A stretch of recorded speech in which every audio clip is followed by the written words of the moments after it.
Hello, everyone. It's another amazing day here in Newtown, Pennsylvania, and you have just tuned into the May 2022 episode of the NBA's Smash Hit New video program, All Around Newtown. I'll be your host today, Matt Peters, and today on All Around Newtown, you'll be learning about summer lawn care tips from our NBA partner sponsor, Weedman Lawn Care of Bucks and Montgomery County. And you'll actually be hearing from yours truly in just a moment. We'll take a little trip around Newtown. I'll get to show a few different types of weeds and grass types that could be in a lawn, and we'll have a lot of fun with it. But first, let's go over some quick NBA member announcements. Okay, so the first NBA member announcement would be on May 26th at 7:30 a.m. at the Bucks County Community College campus. That will be the next NBA member breakfast meeting. The sponsor of that event will be the Bucks County Community College Campus Foundation, and the presentation will be a letter, a file, and an envelope, lessons from curveballs and bad habits, and that will be put on by Kevin Crook of Raymond James. That will be an in-person event, but you will be able to attend on Zoom, and you could register on the NBA's website, newtownba.org, to get that Zoom link and to dial in remotely from anywhere in the world. And that, one more time, will be May 26th, 7:30 a.m. The next Emerging Leaders Workshop will take place on Thursday, June 2nd from 5 until 6 p.m. It will take place at the Keller Williams Newtown office on Terry Drive, and the presenter will be our very own NBA president, Dave Marcola of the Dave Marcola Group of Keller Williams, and also of Tucker Realty as well. And he'll be speaking with us and giving us his time for an hour. There'll be some time to network at the beginning and also at the end of the meeting. So we encourage all the younger members of the NBA. If you're under 40, we want to see you out at our event. Even if you're over 40, we still want to see you out at our event, especially if you're new to your own new business that you've started, or if you're just new to networking. This is a great atmosphere for you to network, and it's a low pressure, no pressure atmosphere, really. You could show up 5 p.m. Thursday, June 2nd to the Keller Williams Newtown office on Terry Drive. We'll hope to see you there. And if you have any younger members in your business that don't normally go to NBA events, I would say encourage them to stop out to the NBA Emerging Leaders event on June 2nd, and it's free for them to attend. They're a part of your business, and your business is a member of the NBA, so I would encourage them to attend. It's a great networking opportunity for them, and it gets them more involved in your business, which could only translate to a more motivated employee who's more team driven. So that's our hope with the Emerging Leaders meetings, and also just kind of foster connections and build relationships with the up and coming generation of business people in the greater Newtown area. Enough about the Emerging Leaders. Let's go on to the next business card exchange. So that will be on June 8th from 5 until 7 p.m. The host and sponsor will be Apex Home Loans, the Bill Mervin team. That will be an in-person event only, and you could register online on the Newtown Business Association website. That is, one more time, newtownba.org. The next All Around Newtown episode will take place on June 16th. That will premiere at 11 a.m. on the NBA's Facebook page, and then it's later posted to their Instagram and YouTube page, and then we share it out. And that will be a presentation and a video featuring the NBA's Emerging Leaders Group. You heard me gushing about the Emerging Leaders a minute or two ago. You'll get to learn more about the Emerging Leaders Group, how it started, what we've done over the last few years, and what our goals are for the future. And you'll get to see some of the individuals that make up our planning committee, and you'll get to learn more about our committee in general and what we've done already and what we're planning to do in the upcoming year.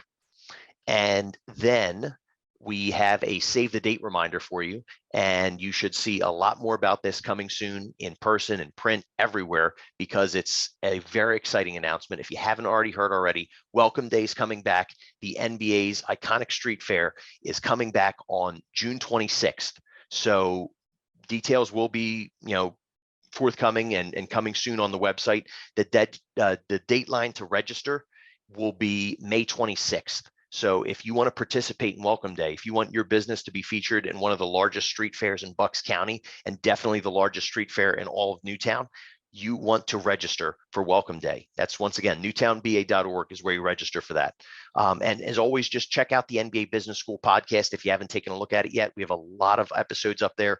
Great archive of Rodney Warner, who was our podcast guy, and he was speaking with a lot of different people from different industries and creating what I would call evergreen content that you could listen to years later, and it's still engaging and informative content. Some of them are NBA member businesses. Others are people from regional offices of the SBA or the Goldman Sachs 10,000 small business program. So there's a lot of great stuff up there. You can also find that on any of the places you find podcasts, Stitcher, Anchor, Spotify, Apple Podcasts, wherever you find them, they will be there. And if you'd like to be a part of a future podcast, just reach out. Email info@newtownba.org if you're interested in being a member or a featured guest on a future podcast. And the last reminder I have for you, and this is how I always finish my reminders, if you want to get text reminders from the NBA, all you have to do is text the phrase NBA to 844-574-6291. You can also find the number on the website, newtownba.org.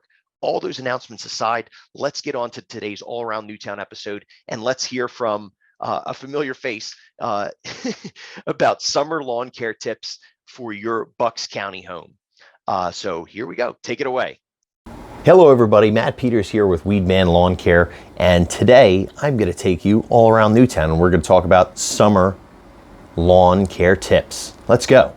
Okay, so for our first stop today on our lawn care tour, we are here at Roberts Ridge Park, right in the borough of Newtown. Let me give you a nice view of what we're working with here.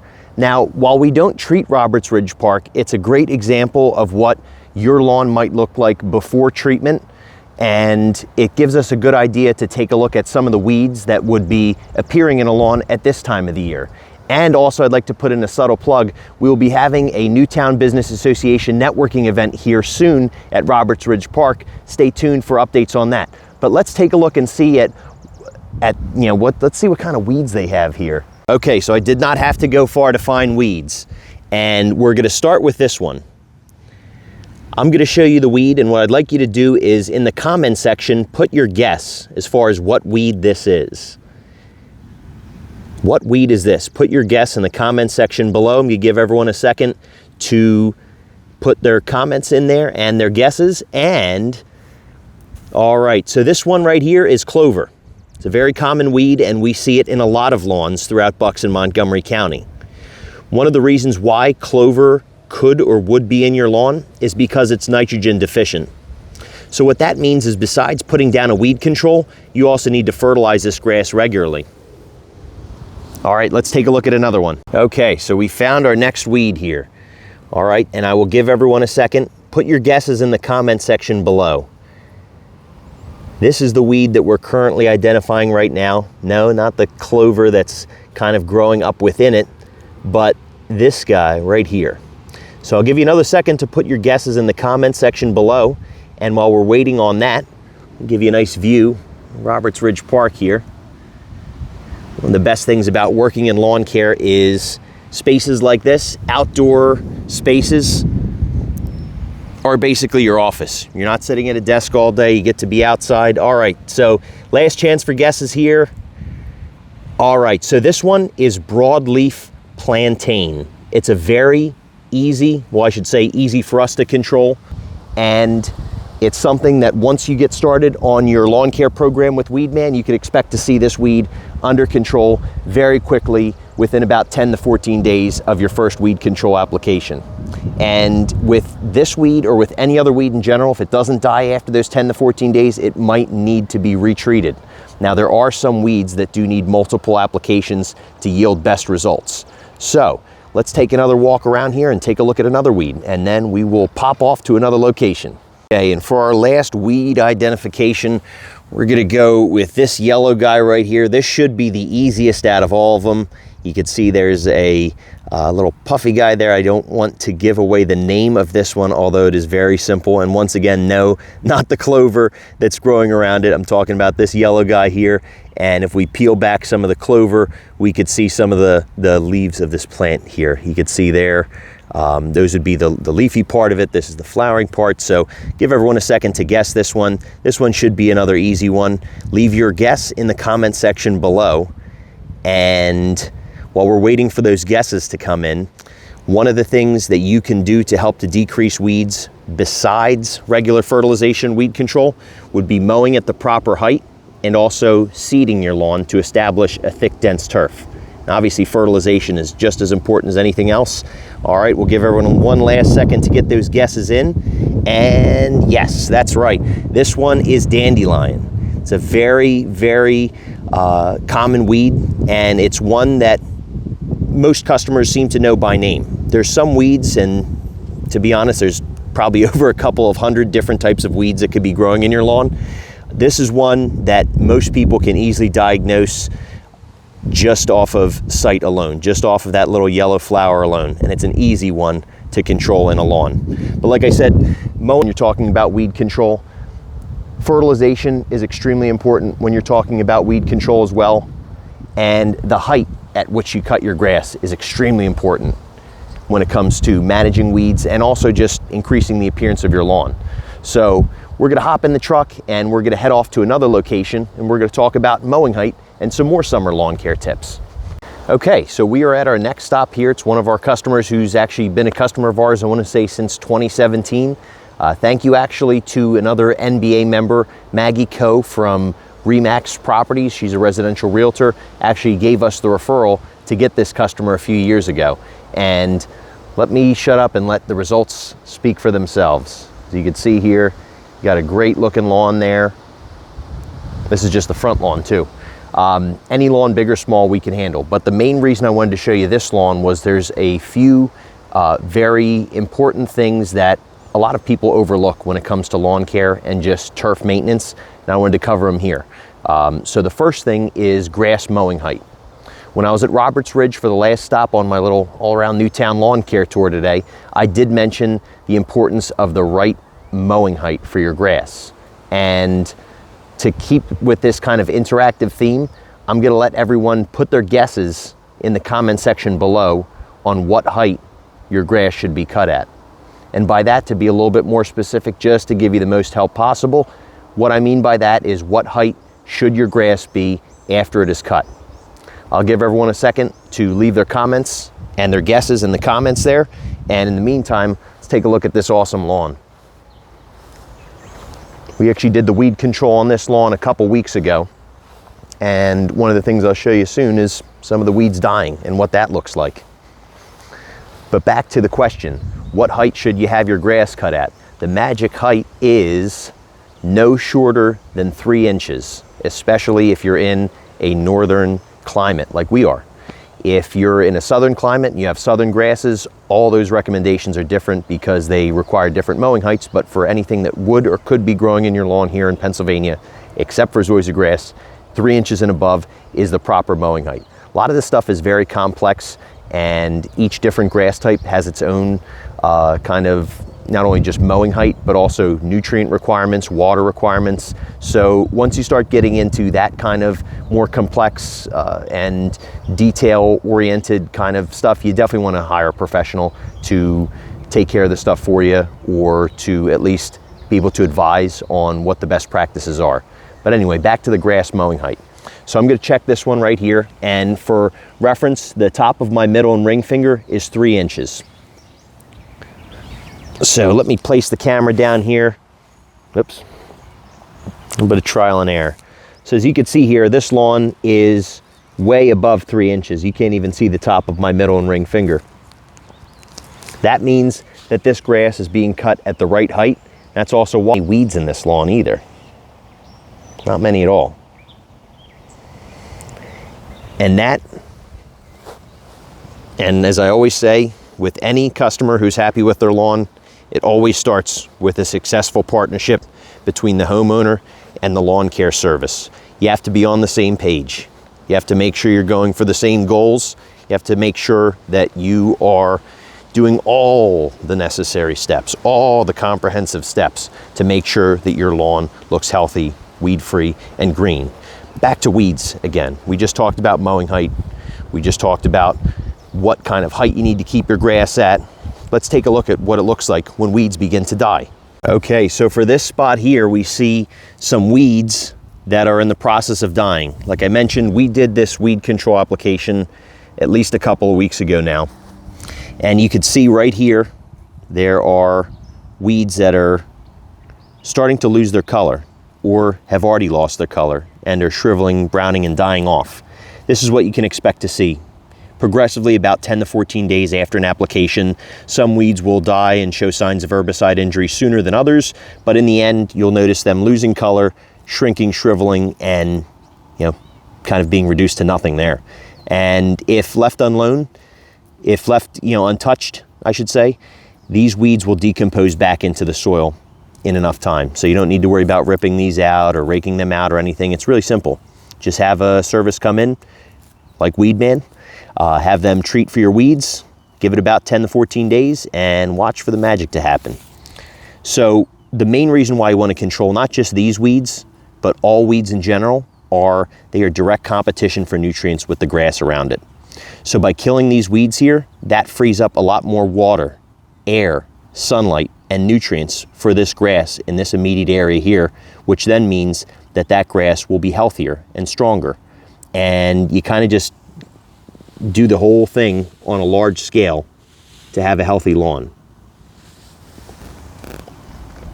So I did not mention what kind of weed this was, and we didn't see any when we were in Roberts Ridge. This is actually a type of weed called marsh marigold. It's a very common weed that we see a lot in Newtown Borough, and we also see it in any other lawns where there may be excess moisture. So if you live near a creek or a stream, and there's actually one behind me, not too far back, you may see these weeds. And conditions favorable for growth is a very important phrase that I use when trying to explain all this and to try to make it make sense to customers. There's a specific reason why that specific weed is growing in your lawn and not one of hundreds of different other types of weeds. And for that extra bit of education and for that extra bit of information that we provide, I feel it goes a long way in creating that partnership with our customers and also keeping them informed so they know what we're doing, and then also so they know what to do and what not to do to have the best looking lawn possible. And once again, let the results speak for themselves. It's an amazing lawn here. Okay, so let's go over a couple of other last summer lawn care tips, and then we will head off to our third and final location. Okay, so you heard me talk about mowing height a lot earlier. You heard me mention earlier the importance of fertilizer to keep the grass healthy over the summer. But one of the other things that you probably haven't heard me mention yet, and I've been waiting till this point, is water. Grass is a living thing, and it's almost entirely water. Just like human beings are, we're almost entirely water. So is grass.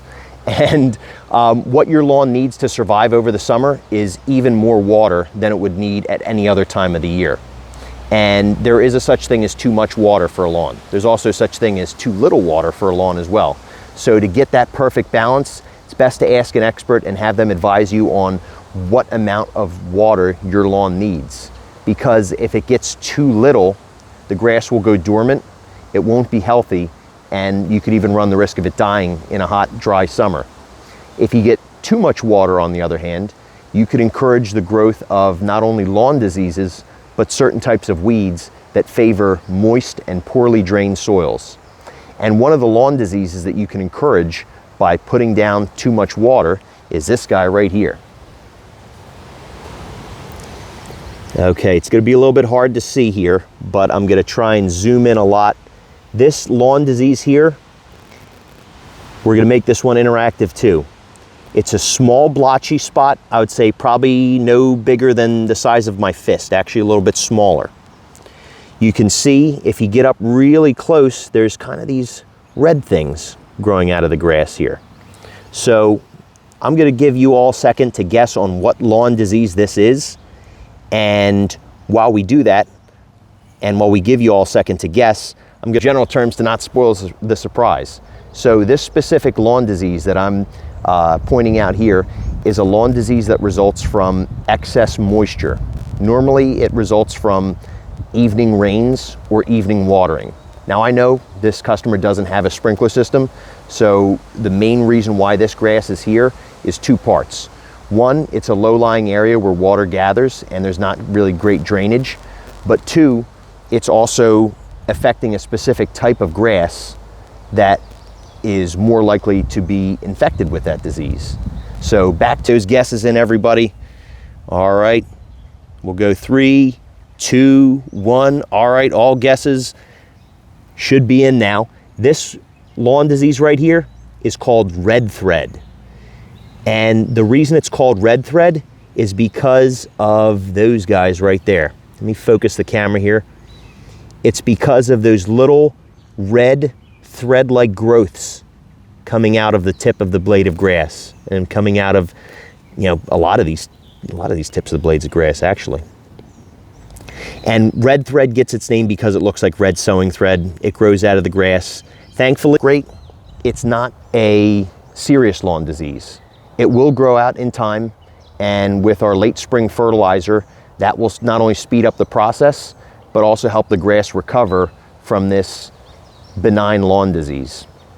One of the main things that we advise our customers to do to decrease red thread is to aerate their lawn regularly, to seed their lawn regularly, to follow our watering recommendations, and to also plant grass types that are less likely to become infected with this specific disease. And that, once again, is just another one of those kind of bigger picture, next level thinking things that you as a homeowner might not be aware of, and you just might not know where to start. You might not know what grass type to put down, how much to water, when to water it, what kind of fertilizer to put down, how often to put it down. Should it be granular? Should it be liquid? Should I put down extra fertilizer if my grass doesn't look good? Should I put down less fertilizer if my grass does look good? There's a lot of questions, and having a good lawn is a result of a comprehensive effort over a long period of time. So it's a sprint. It's not a marathon, but the tricky thing is, in that marathon are multiple sprints, even in the course of 1 year. So it's a really fun career, and it's a really fun field to be in. It's why I've been doing it for as long as I have. I actually started with Weedman back when I was 16 as a neighborhood canvasser, and worked for another Weedman office for 8 years in Westchester and then central Pennsylvania before moving out to Bucks County to open up my own. And since then, in 2016, when we first opened, we've gone from one truck and me pretty much doing almost everything, not everything, but almost everything, in a very owner-operator kind of model. And now in 2022, 6 years later, we have 6 trucks on the road. We service all Bucks and Montgomery County, and we're always growing and looking for new folks to join us. So if you know of anyone who wants to make this their lawn, instead of that cubicle or that, you know, that work from home setup they've been doing lately and kind of grinning their teeth and bearing, tell them to reach out to us here at Weedman and Mosquito Hero. We'd be happy to talk to them and discuss some of the career opportunities that we have available. But to avoid making this a commercial, I'm gonna stop there and I'm gonna jump in the truck and we're gonna go to our last location, talk about a couple other lawn care tips, and then we're gonna finish up for today. So let's go. Okay, so we are on our third and final stop for the day here. And to end the day, we're making a quick stop here in Newtown, Grant. And we're in one of our customers' backyards right now. And the main reason why I wanted to show this lawn to you is because it has an interesting story. So first, what we're going to do is we're going to put up a couple of before pictures from last year. Now, as these before pictures are up here, and as you're taking a look at them, this is what the lawn looked like summertime of last year. When the customer contacted us and requested our services initially, he had mentioned that there was an invasive grass spreading in from his neighbor's yard. So you could see, this is what it looked like here. It was all full with that type of grass. And it's gone now, so I can't really point it out, but the type of grass was Japanese stilt grass. And what the lawn looks like now. So this is the after. Pretty darn good. And if you were to look at this lawn compared to the neighbor's lawn over there, you could see, well, that looks like a wild field. Looks like no one treats that or even cuts it. But this lawn here, you can see it's healthy, it's green. Let's check the mowing height. Mowing height is a little bit low here, but not too bad. It's a little bit under 3 inches. Remember I said top of my middle and ring finger I measured was 3. So that means that this is a little bit low. So we're gonna have to let that customer know. We're also going to have to let him know that he may need to sharpen his grass mower blade. So you can see there on the tips of the grass, they're all frayed. Most of them are, at least. And what that means is that the lawn mower that's being used to cut this lawn has a dull mower blade. And what happens when you have a dull mower blade is it does exactly this. It doesn't create a clean cut. And that open cut, that open wound there, could be an area, an opportunity, I should say, for lawn diseases to invade that grass type. And as you can see, here's one right here that has a lawn disease, and you can see it's directly coming from that dull mower blade. So like I said, it is a sprint, or I'm sorry, it's a marathon, it's not a sprint, and a good looking lawn is a result of a comprehensive effort over a long period of time, and there's a lot of little things you need to be accountable for. But yeah, right there, that's a great sign of why you need to cut with a sharp mower blade. If you don't, this can happen. But back to zoom out from this, we saw the before, we saw the after. Now let's take a look at what it looked like in between. So let's take a look at what it looked like after that Japanese stilt grass died, but before we got to aerate and reseed this lawn. So I'll flash that up on the screen now, and we could take a look at what it looked like after the stilt grass had died, but before it was seeded. Okay? Notice how the lawn looks visibly thinner in this, middle picture. It's because it was thinned out from all of the Japanese stilt grass. Now let's go back to the after. And this is what you want your lawn looking like. And another reason in Newtown Grant was also to kind of show a good contrast between, we were just at a very large property that's over 50,000 square feet of treatable grass. Now we're at a small one that's under 1,500 square feet of treatable grass. Big or small, we do it all. And let's take a walk out front and we'll take a look at a couple more things and then we'll sign off for the day. Okay, so to finish off here, we talked a lot about lawn care stuff. We talked about fertilizer, weed control, we talked about mowing height, we talked about the importance of seeding your lawn and kind of best practices just in general.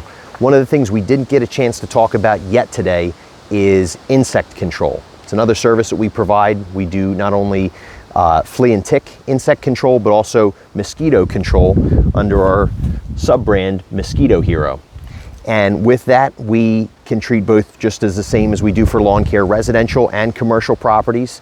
And for a neighborhood like this, Newtown Grant, where you have a lot of homes close together, it's a very smart idea to do a flea and tick control or to do a mosquito control, especially if you have pets. Now you might care for your property and you might have everything kind of taken care of, but if you're in a townhome community like this and a couple houses down someone doesn't, that could be an epicenter for insects, weeds, and other problems that you don't want invading into your property and disrupting your ability to enjoy your lawn, or for your pets to enjoy your lawn, or for your kids to enjoy your lawn.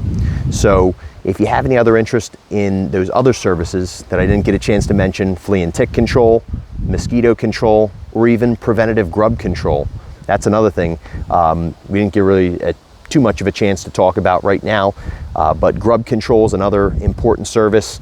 The main reason why we didn't get a chance to talk about it right now is because we're not quite at that point in the year yet. Just to cover grub really quickly, we put down a preventative treatment in the months of May, June, or July, and it prevents you from getting grub damage. If you have ever heard of grub worms, they're the larvae of Japanese beetles and other different types of scarab beetles like May and June beetles, European chafer beetles as well. What happens is those beetles fly around during the months of April and May. They eat plants like tomato plants, rose bushes, butterfly bushes, etc. They mate on those plants. Yeah, that's right, they're doing nasty stuff on your plants right after they eat it. And then they lay their eggs in the soil nearby, and then their kids, the next generation of them, eat the roots out from underneath your grass and can kill your lawn. So they're a very destructive insect. We have a preventative treatment. It's a guaranteed preventative treatment. Ask us more about it. Leave us a comment in the comment section below if you're interested in learning more about any of these services, or reach out to us by visiting our website, bucks-county.weedman.com, or just give us a call, 215-968-1845. And that is my time here. Your friendly local weed man, Matt Peters, signing off for now on All Around Newtown.